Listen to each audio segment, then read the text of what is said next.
आज बनवते मी गोबी फुलगोबी. फुलगोबी तुम्ही काय म्हणता? फुलगोबीला आम्ही म्हणतात ती फुलासारखी राहती तर तिला फुलगोबी म्हणतात. मी कांदे भाजून घेतले.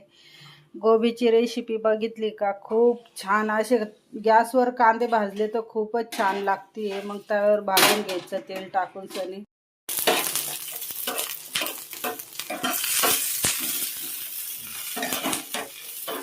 सगळ्यात पहिले मिरच्या भाजून घ्यायच्या. खूप छान अशा मस्त कलर येतो मिरच्याला.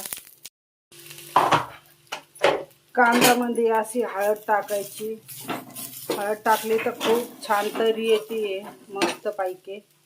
शेंगदाणा भाजून घ्यायचा. मग हे ना ते कारलं आणि तीळ टाकायचे त्याच्यामध्ये.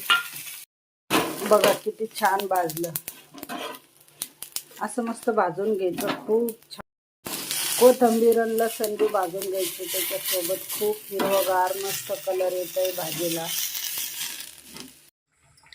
बघा मी गोबी ना तर गरम पाण्यातून काढून घेतली ना. ती 2-3 दिवसाची होते ना. नाही तर मी अशी पाण्यातून नाही काढत. तिला तेल मिठामध्येच फ्राय करून घेते. तेल तापलंय. मी राई टाकली. राई तडतड झाली. आता थोडं जिरा सोडते त्याच्यात. थोडा कांदा सोडते फोडणीला.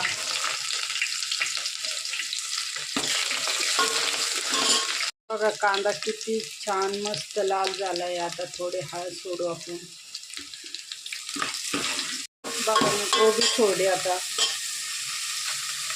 गोबी फ्राय करायची मस्त. थोडं मीठ टाकायचं आता त्याच्यात.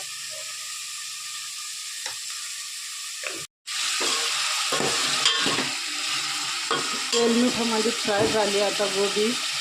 आता हा मसाला केलेला आहे ना हा सोडायचा.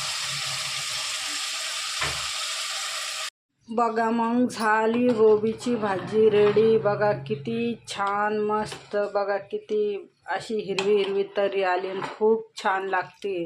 खूप टेस्टी लागते ही गोबी. करूनच बघायची एकदा तरी.